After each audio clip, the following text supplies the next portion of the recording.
समस्त भाइयों की जय, गुरुदेव महाराज की जय, संत समाज की जय, सभी भाइयों की जय, गंगा मैया की जय, साधु मुनि ऋषि योगी तपस्वी सबकी जय जय। आइए आज हम अपने भाइयों को जन्मों का कर्ज, एक लघु कथा इस वीडियो के माध्यम से आप सब तक जो है शेयर करने का हम प्रयास कर रहा हूँ। बोले गुरुदेव महाराज की जय, गंगा मैया की जय, काशी विश्वनाथ में विराजमान भगवान भोलेनाथ की जय। साथियों, एक सेठ जी थे और सेठ ओठ बड़े दयालु होते हैं। तो एक सेठ जी बहुत ही दयालु थे, धर्म कर्म में यकीन रखते थे, विश्वास रखते थे, भरोसा रखते थे। उनके पास जो भी व्यक्ति उधार मांगने आता या भैया कहिए पैसा कौड़ी उनके घर अगर कोई मांगने आता था, उसे मना नहीं करते थे। सेठ जी मुनीम को बुलाते और जो उधार मांगने वाला व्यक्ति होता उससे पूछते कि हे भैया, तुम उधार जो है कब लौटाओगे, कब दोगे, इस जन्म में या फिर अगले जन्म में। जो भैया ईमानदार होते वे कहते कि हे सेठ जी, हम तो इसी जन्म में आपका कर्ज चुका दूंगा, आपका जो कर्जवा लेंगे इसी जन्मों में हम जो है चुका देंगे।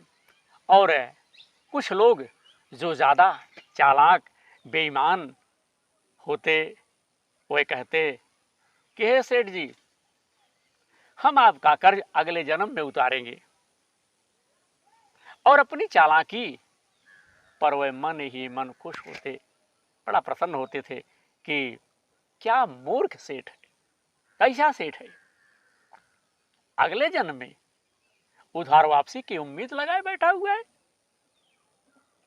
अरे ऐसे लोग मुनीम से पहले ही कह देते कि वो अपना कर्ज अगले जन्म में लौटाएंगे। और मुनीम भी कभी किसी से कुछ पूछता नहीं था, जो कह देता मुनीम वैसा ही भैया वही अपने खाते में लिख देता। हरिओम।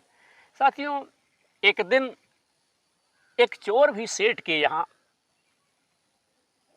पैसा मांगने, रुपया लेने या कहिए उधार मांगने पहुंच गया।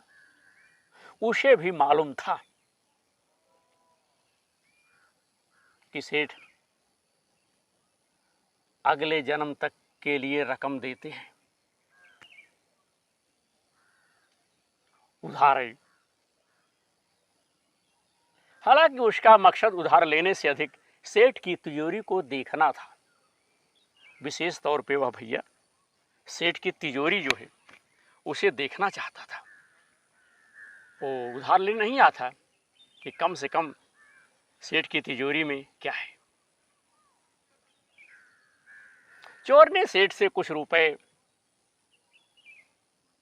उधार मांगे।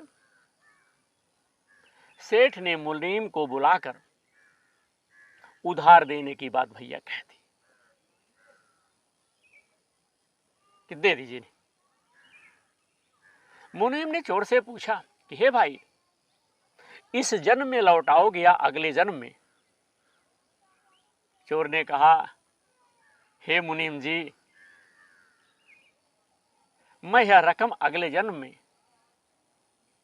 लौटाऊंगा, अगले जन्म में आपको दूंगा। मुनीम ने तिजोरी खोलकर पैसे दे दिए। चोर ने भी तिजोरी देख ली और तय कर लिया कि इस मूर्ख सेठ की तिजोरी आज रात में मैं जो है उड़ा दूंगा। इस तिजोरी को हम आज जो है रात में सफा कर दूंगा, इसमें कुछ रह नहीं जाएगा। सेठ के पास जो भैया रात में ही सेठ के घर पहुंच गया और वहीं भैंसों के तबेले में, जहाँ भैंस भैंस बांधी जाती है, तबेले में छिपकर सेठ के सोने का इंतजार साथियों करने लगा। अचानक चोर ने सुना कि भैंस आपस में बातें कर रही थी और वह चोर भैंस की भाषा ठीक से समझ पा रहा था। एक भैंस ने उस तबेले में, जहाँ चोर खड़ा हुआ था, वहाँ बहुत सी भैंसें बांधी हुई थी। तो एक भैंस ने दूसरी भैंस से पूछा कि तुम तो आज ही आई हो बहन। उस भैंस ने जवाब दिया, हाँ आज ही सेठ के तबेले में आई हूं, सेठ जी का पिछले जन्म का कर्ज उतारना है। और तुम कब से यहां? दूसरी भैंस ने पूछा कि हे बहन, तुम जो है कब से यहां? उस भैंस ने पलट कर पूछा। तो दूसरी भैंस ने कहा, मुझे तो 3 साल हो गए। कई साल भैया? दूसरी भैंस ने उसे जवाब दिया कि मुझे तो 3 साल हो गए। हमें बहन 3 साल हो गए। मैंने सेठ जी से कर्ज लिया था, यह कहकर कि अगले जन्म में मैं जो है लौटा दूंगी। सेठ से उधार लेने के बाद आज मेरी मृत्यु हो गई। जब सेठ से मैं पैसा लिया तो मेरी मृत्यु, कुछ समय बाद जो है मेरी मृत्यु हो गई। तो मैं भैंस बन गई, पैसवा लिए थे सेठ से और मेरी मृत्यु हो गई। अब मैं जो है भैंस बन गई और सेठ के तबेले में चली आई। अब दूध देकर उनका कर्ज उतार रही हूं। जब तक कर्ज की रकम पूरी नहीं हो जाती तब तक यहीं रहना होगा। जब तक इनका कर्ज जो है मैं चुका नहीं दूंगी, मैं यहां से कहीं जाऊंगी नहीं, यहीं रहूंगी। चोर ने जब उन भैंसों की बातें सुनी तो उसके होश जो है उड़ गए। हो और वहां बधी भैंसों की ओर देखने लगा कि जानवर इस प्रकार से, इस तरह से सुंदर बातें कर रहे हैं। वो समझ गया कि उधार का चुकाना ही पड़ता है। चोरवा सोचा कि उधार का पैसा जो है चुकाना ही पड़ता है। अगर किसी से पैसा ले ले तो उस पैसे को चुकाना ही पड़ता है, चाहे इस जन्म में या फिर अगले जन्म में उसे चुकाना ही होगा। वह उल्टे पांव सेठ के घर की ओर भागा और जो कर्ज उसने लिया था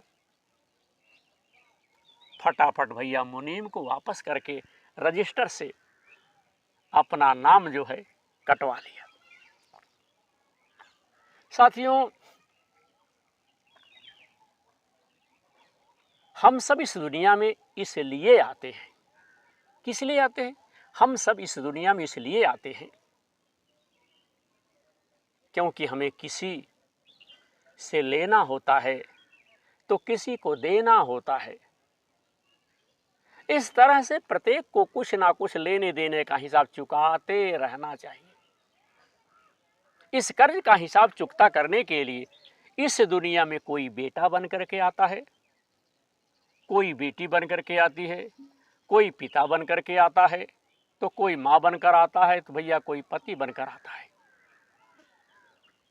तो कोई पत्नी बन करके आता है, कोई प्रेमी बन करके आता है, तो कोई प्रेमिका बन करके आते हैं भैया। कोई मित्र बनकर आता है तो कोई शत्रु बनकर आता है, कोई पड़ोसी बनकर आता है तो कोई रिश्तेदार बन करके आता है। कोई रिश्तेदार अगर बन करके आता है तो भैया इसी प्रकार से चाहे दुख हो या सुख, हिसाब तो सबका देना पड़ेगा। यह प्राकृतिक का नियम है। यह मत समझिएगा कि हम किसी से धन ले लिए हैं तो हमको धन नहीं देना पड़ेगा, देना पड़ेगा। अगर आज कर्जा लिए हो तो कल आपको देना पड़ेगा। तो आज हमने आपको इस आलेख में जन्मों का कर्ज एक छोटी सी लघु कथा के माध्यम से अपने टूटे फूटे स्वरों से हमने आप सब तक जो है इसे शेयर करने का प्रयास किया। आशा करता हूँ कि आप सबको हमारा विचार, हमारा प्रयास अच्छा लगेगा। अगर हमारा प्रयास, हमारा विचार आप सबको अच्छा लगे तो यूट्यूब पे ज़रूर सर्च करिए विनोद प्रहरी यूट्यूबर यूट्यूब चैनल। जय श्री राम।